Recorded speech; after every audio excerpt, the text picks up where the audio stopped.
Boa noite, amados irmãos. Tivemos aí um problema técnico e ficamos alguns instantes fora do ar após o louvor, mas graças a Deus estamos de volta para este culto abençoado, para esta transmissão, e eu quero enviar aos meus queridos irmãos esse abraço querido.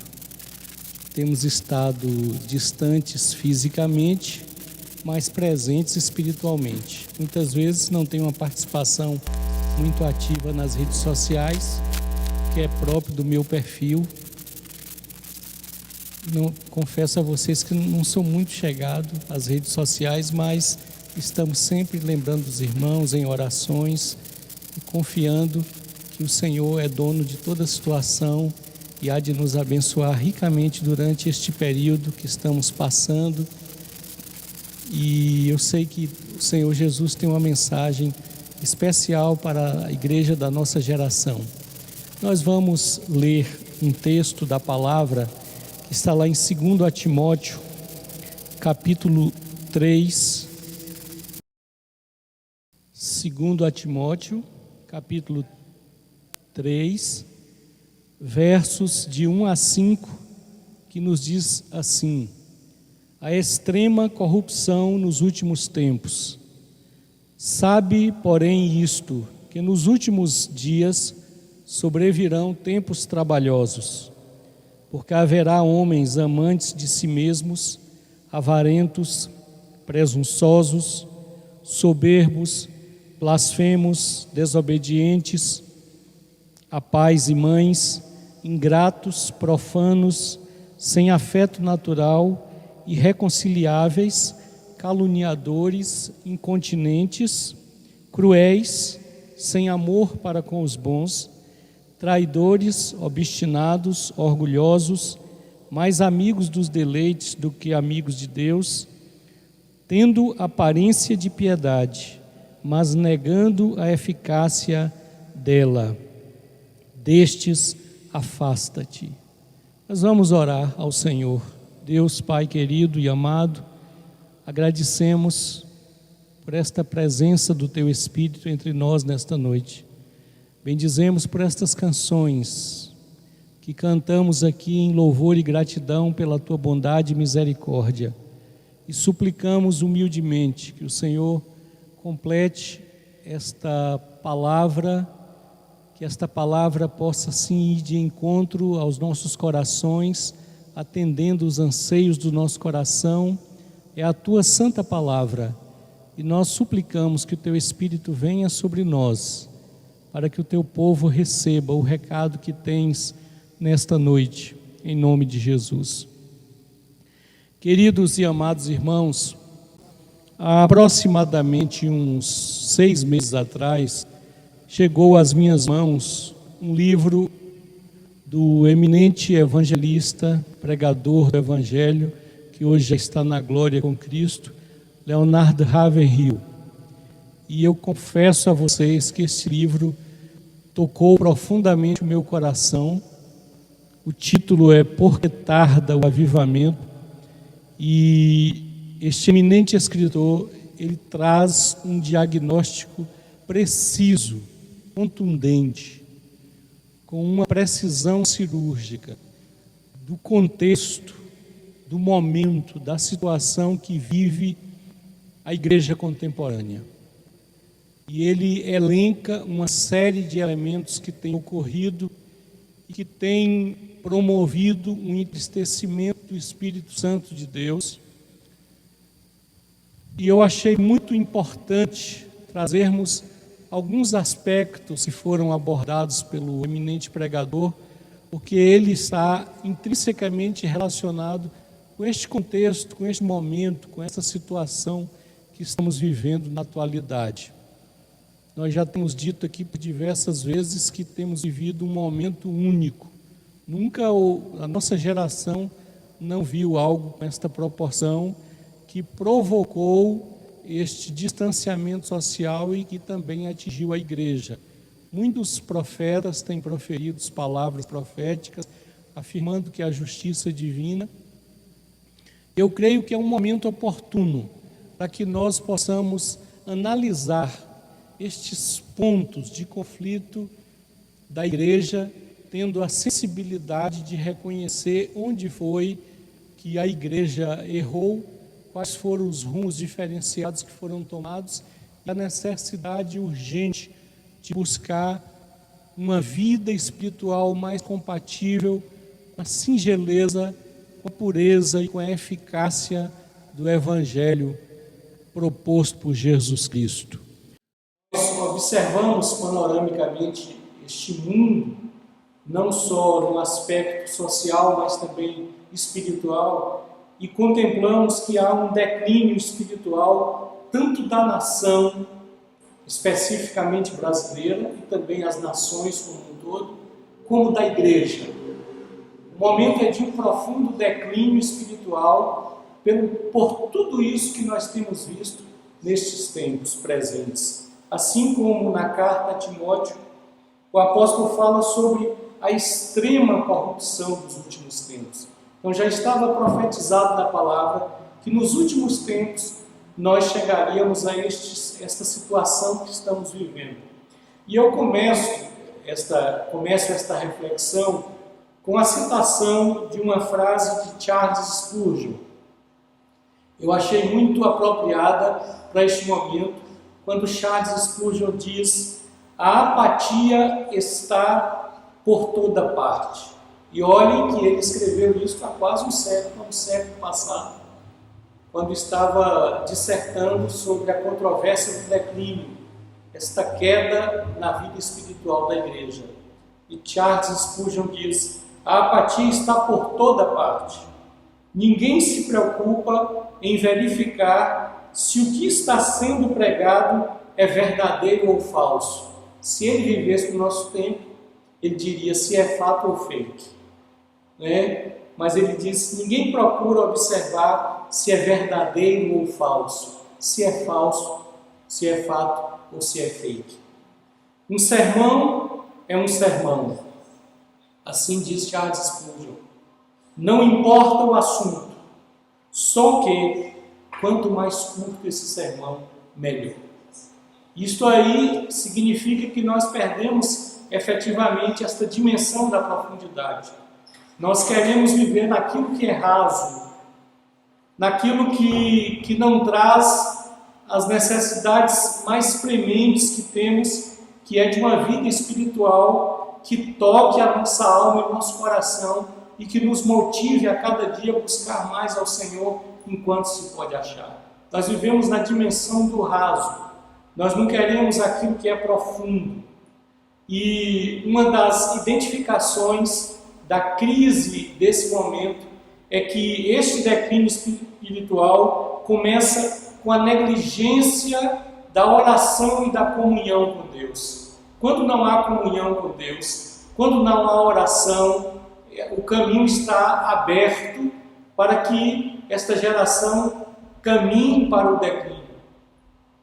David Wilkerson disse certa vez que a oração abre caminhos ao homem que ora.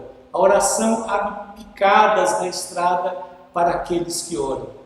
Kathryn Kuhlman disse uma certa vez: a oração da crise, como nós estamos identificando aqui nesta noite, Deus sempre levanta homens que apontem as causas morais desta crise.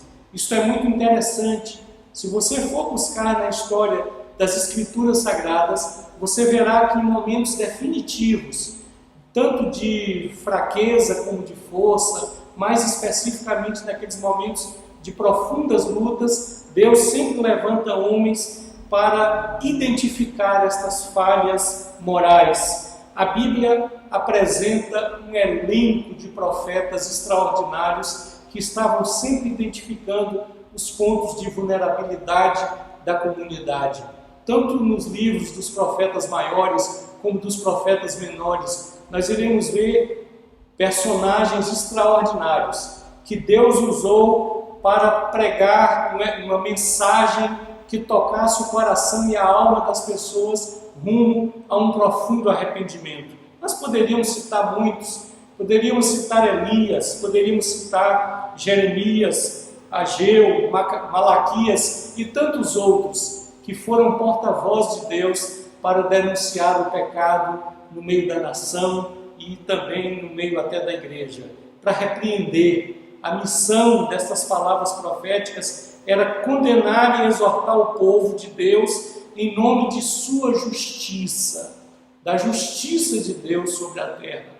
E há uma necessidade da igreja assumir este papel, de ser protagonista da justiça de Deus em um mundo que vive em profundas injustiças. O profeta Elias, na sua ousadia profética, ele desafia e enfrenta os falsos profetas de Baal. Ele não tem medo, ele vai à luta, ele vai ao campo de batalha.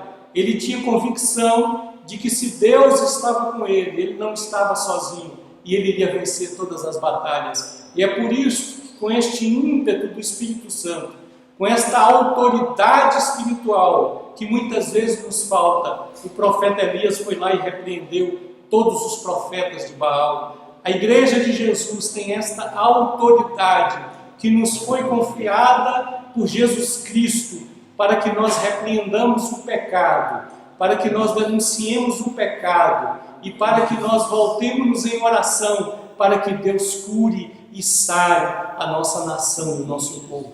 Está em nossas mãos esta possibilidade de buscar as dimensões espirituais, buscando a cura para o nosso povo e para a nossa nação. O profeta Elias envergonha aqueles negligentes sacerdotes que oficiavam no altar, mas que a sua religiosidade não tinha nada a ver com os princípios estabelecidos na sã doutrina da palavra da verdade. Ele adverte com contundência, porque ele tinha a compreensão divina de qual era a vontade soberana de Deus e qual era o caminho certo a seguir. E é por isso que ele adverte o povo de que estavam sendo desviados do caminho certo.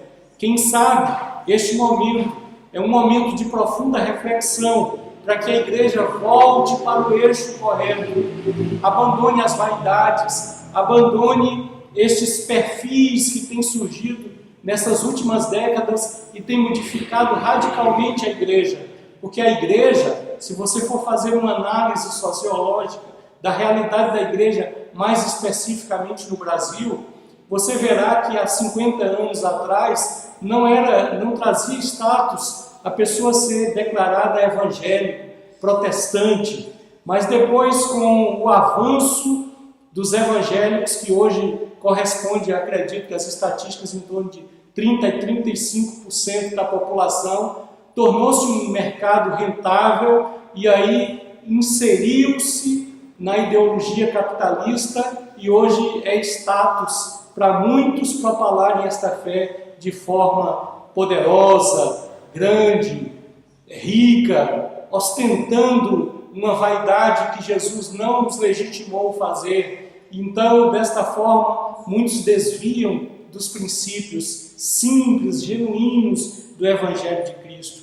É por isso que esta mensagem de Ravenhill nos chama a estarmos confrontados com a cruz do Calvário, porque Jesus subiu o Gólgota, ele foi humilhado pelos nossos pecados. Não havia nenhum orgulho humano em ser condenado a um sacrifício de cruz. Só humilhação, só vergonha. E foi este estado que fez com que Jesus vencesse a morte pelo poder do Espírito Santo e desse à sua igreja essa possibilidade de viver em Cristo Jesus e padecer por Ele. Não se pode silenciar de forma nenhuma a voz do Espírito Santo no coração daqueles que clamam por justiça. Todos nós somos apregoeiros da justiça divina e nada, absolutamente nada pode calar a nossa voz, a voz do Espírito Santo de Deus que está em nosso coração, inserido na nossa alma e que nos leva a clamar pela justiça divina para a nossa vida e para a vida do nosso povo. Nós estamos cansados, a verdade é essa, de ver a noiva de Cristo debilitada por um excesso de carnalidade. Quantos textos, quantos movimentos contrários aos princípios da palavra de Deus, quantos sites divulgando absurdos nos meios evangélicos que nós nem suportamos mais. Então isso nos traz um profundo constrangimento e nós estamos verdadeiramente cansados de ver a noiva do Cordeiro, a noiva de Cristo, debilitada por um excesso de carnalidade que vai distanciando-a cada dia mais da pureza, da sã doutrina e do Evangelho. A igreja na atualidade é uma igreja confusa, é uma igreja mundana, é uma igreja enfraquecida. E nesses momentos de luta a gente percebe a fraqueza e a fragilidade da igreja. Jesus tem sido insultado no seu ministério. Esta é a verdade mais pura e genuína, porque a sua verdadeira igreja foi vilipendiada. Nós não podemos ficar calados,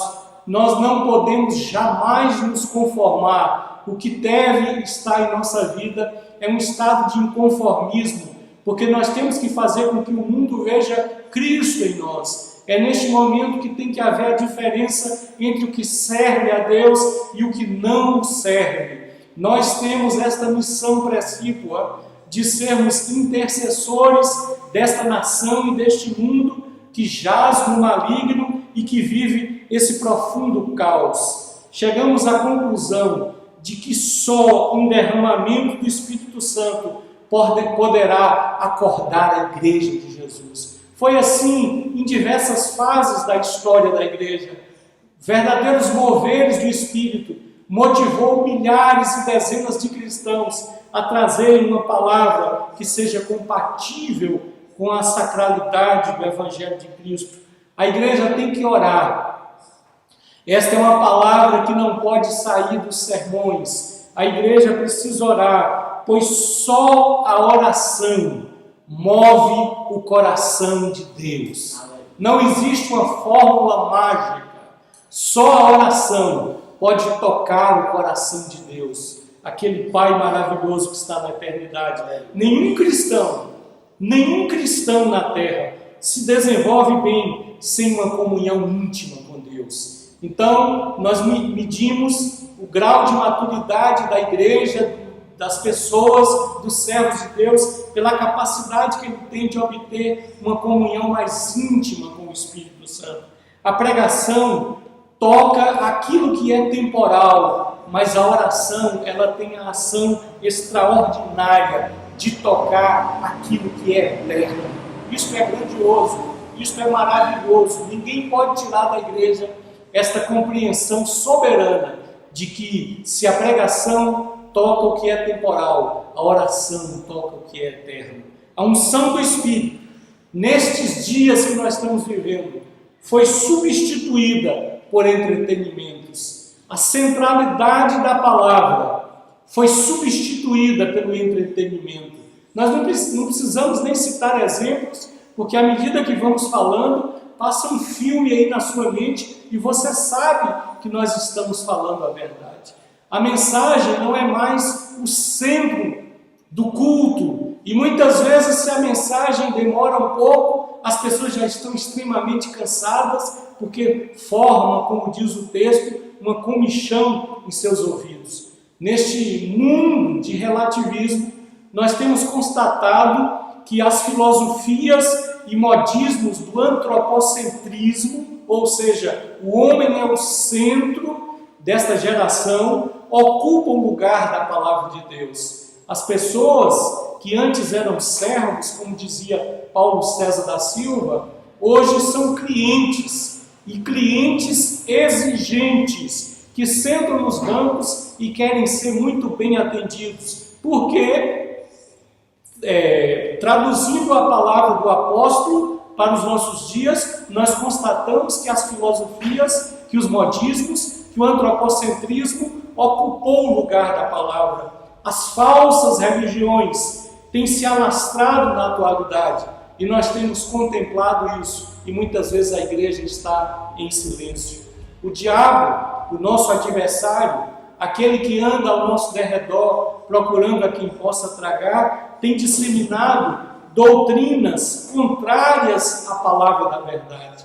Jesus sempre diz aos seus discípulos: errais, diz aquela geração incrédula, errais porque não conheces as Escrituras. E nós somos uma geração que não conhecemos as Escrituras. É por isso que muitos são levados ao vento de doutrina. E é por esta razão, por falta de conhecimento da palavra, que o diabo, nosso adversário, tem disseminado doutrinas contrárias à palavra da verdade. Este é o momento de identificar os problemas reais, as falhas cometidas pela igreja, para que nós possamos, através de um grande mover do Espírito, retomar a nossa caminhada e buscarmos ao Senhor enquanto se pode achar. No lugar do verdadeiro Cristo, tem se colocado o anticristo. A nova era, quando surgiu por volta da década de 80, Mary Ferguson escreveu o livro Conspiração Aquariana, quando ela, naquela época, ela dizia: nós estamos em todos os segmentos da sociedade, inclusive nos segmentos religiosos. E nós temos visto isso claro e evidente na nossa contemporaneidade. Tudo aquilo que Marilyn Ferguson, a jornalista norte-americana, pregou, falando sobre a nova era, nós temos visto adentrar no seio da igreja contemporânea. Um retrato real. Os adeptos da nova era dizem que nós não estamos mais na era de peixes, que a era de peixes tinha como líder Jesus Cristo, mas nós agora estamos na era de aquário. A era de aquário, Jesus foi destronizado e agora quem foi entronizado foi Lord Saint-Germain, Lord Maitreya. É a era da alegria, da felicidade, da fraternidade, da falta de compromisso e de responsabilidade. Então, no lugar do verdadeiro Cristo, foi colocado anticristos.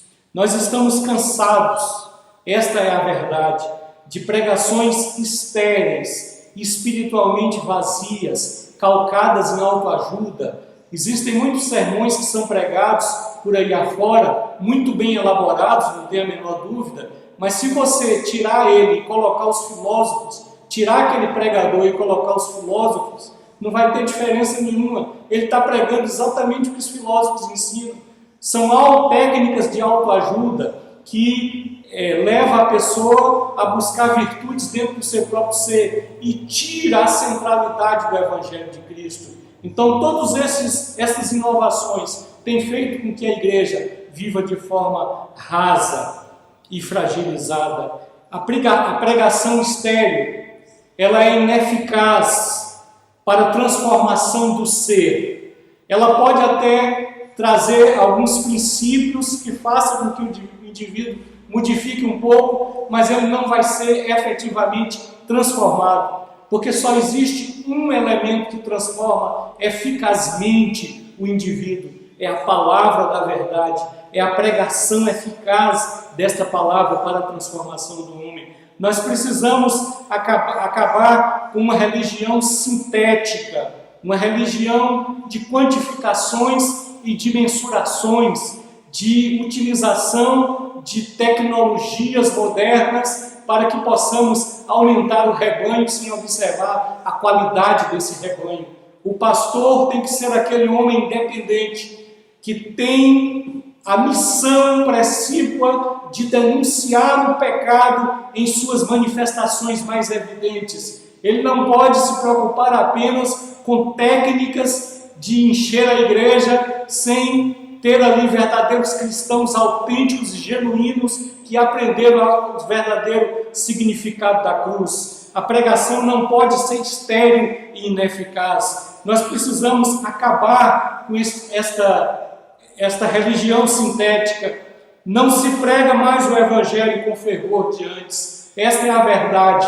Não se prega mais o evangelho com fervor de antes. Não há mais fome de se ouvir a pregação, a essência da palavra da verdade, porque as pessoas foram buscando outras coisas. Vivemos a realidade de uma religião movida a emoção e sensacionalismo. Quanto mais sensacionalismo, melhor. Quanto mais emoção, melhor. E cada dia mais o Espírito Santo vai se distanciando mais. Precisamos, na verdade, já dizia Leonard Ravenhill, nos angustiar e nos agonizar em profundas lágrimas perante o Espírito Santo. Se há um diagnóstico para a igreja, se há um remédio para a igreja, o remédio é esse. Nós precisamos nos agonizar em lágrimas, nós precisamos nos derramar perante o Espírito Santo para que Ele coloque a igreja nos eixos originais. O chamado da cruz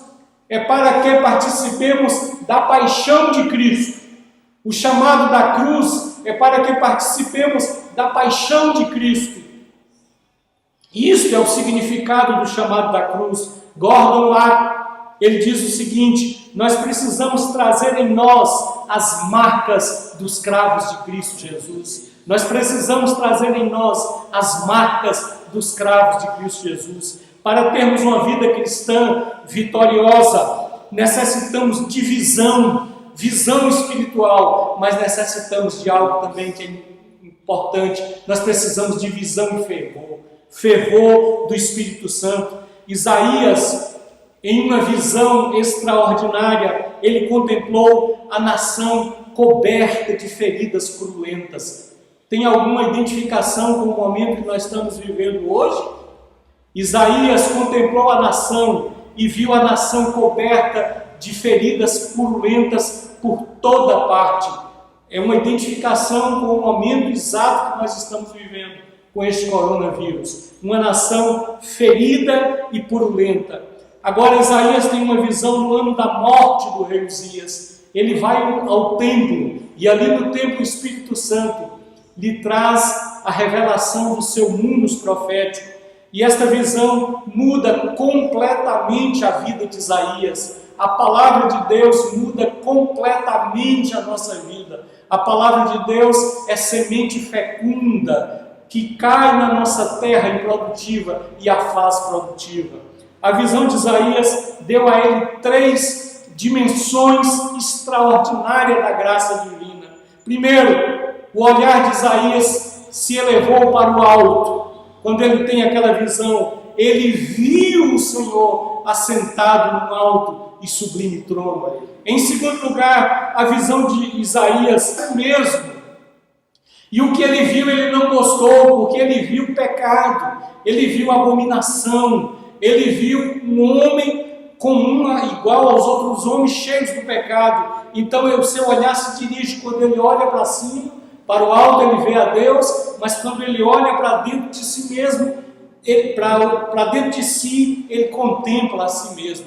Mas no terceiro aspecto, essa visão dele, o seu olhar se dirige para fora, e ele viu o mundo, e ele viu a necessidade do mundo de Cristo, ele viu a necessidade do mundo de um renascimento espiritual. Isso significa que a visão de Isaías tinha dimensões. Qual é essa dimensão? Ela tinha altura. Ele viu o Senhor assentado num alto e sublime trono. Mas a sua visão também tinha profundidade. Ele viu as profundezas do seu coração, e a palavra de Deus nos diz quão enganoso é o coração humano. Agora a sua visão também tinha largura, porque ele contemplou o mundo. E ele não ficou parado diante desta visão. Ele sentiu a necessidade de ser usado como instrumento de Deus para levar o Evangelho, para levar a palavra de Deus àqueles que se perdem nas trevas. Mas nós ainda aprendemos na visão de Isaías um ensinamento extraordinário. Foi uma visão de santidade. Ele viu a santidade do Senhor. Nós precisamos contemplar a santidade do Senhor, porque nós estaremos sendo impulsionados a buscarmos essa santidade. E em segundo lugar, foi uma visão da sua iniquidade. Quando ele contempla a santidade de Deus, ele viu que ele era iníquo, que o seu pecado estava patente na sua vida e ele precisava ser purificado por Deus. Muitas coisas estão nos impedindo, caminhando para o fim. Muitas coisas estão nos impedindo de ter uma visão ampla de Deus. Agora Jesus nos assegura: aquele que está ligado na terra está ligado no céu.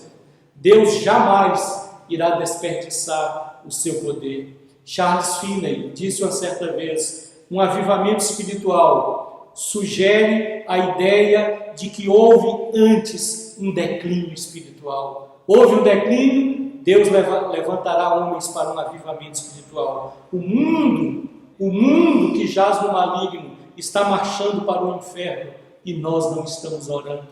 Para se ter uma ideia da calamidade espiritual que o mundo vive, existe atualmente mais de 70 tipos de identidade de gênero. Dentre eles está o pansexual, que tem atração por todos os tipos de pessoas e coisas. Uma mulher norte-americana, alguém pode achar até absurdo isso, eu não me importo se você achar absurdo, que eu também achei. Uma mulher norte-americana estava pedindo autorização ao governo do seu país para casar-se com uma árvore. O roqueiro brasileiro Serguei, pansexual, afirmou numa entrevista louca que ele estava apaixonado por uma bicicleta.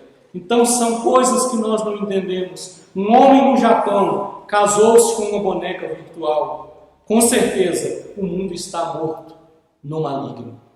E agora, o que faremos diante desta situação tão constrangedora que a sociedade está vivendo?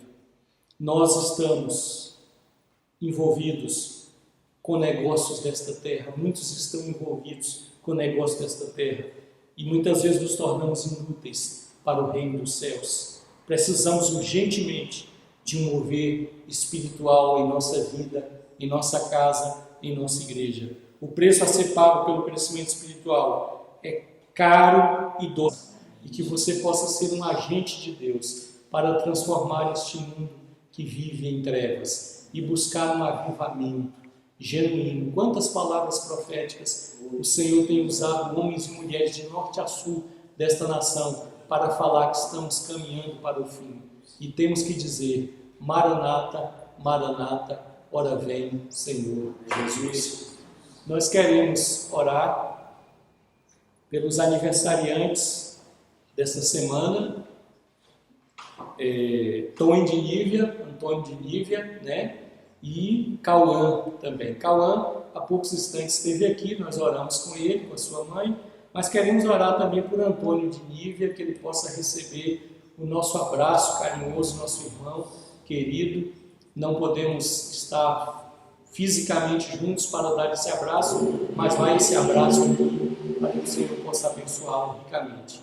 Nosso Deus, nosso Pai, agradecemos a Ti por Cauã, que completou mais um ano de vida. Agradecemos a Ti por Tony, Senhor amado, Antônio de Nívia, que também está completando mais um ano de vida na Tua presença. Que o Senhor os abençoe ricamente, trazendo nesse momento as ricas bênçãos dos céus sobre as suas vidas, e que a cada dia eles possam estar mais próximos de Cristo, buscando mais ao Senhor e recebendo estas bênçãos especiais, porque na sua bondade e misericórdia o Senhor concedeu aos seus filhos mais um ano na sua presença, e é por isso que nós te agradecemos. Que o amor de Deus, nosso Pai, a graça do Senhor Jesus Cristo e as doces consolações do Espírito Santo sejam, irmãos, com todos vós, não só hoje, mas para todos sempre, em nome de Jesus. Amém. Queremos lembrar os irmãos que estaremos aqui na quarta-feira com uma palavra abençoada para o seu coração. Estiveram participando desse chat conosco Nívia, Liliana, Sandra, Jace, Olavo, que está chegando ali, Tia Ilza, um abraço, um beijo para a Tia Ilza, que está lá em São Paulo, né? Marilene, entre outros. Que Deus abençoe a todos, tenham uma semana abençoada na presença do Senhor. Acredite na palavra do Senhor, ore ao Senhor, abençoe a sua casa, as entradas, os portais da sua casa, para que o anjo da morte, para que esta enfermidade, que esse vírus não entre em sua casa. Vamos estar juntos em espírito, vamos estar orando durante esta semana. Deus abençoe a todos, em nome do Senhor Jesus. Oh, quão lindo esse nome é, o nome de Jesus.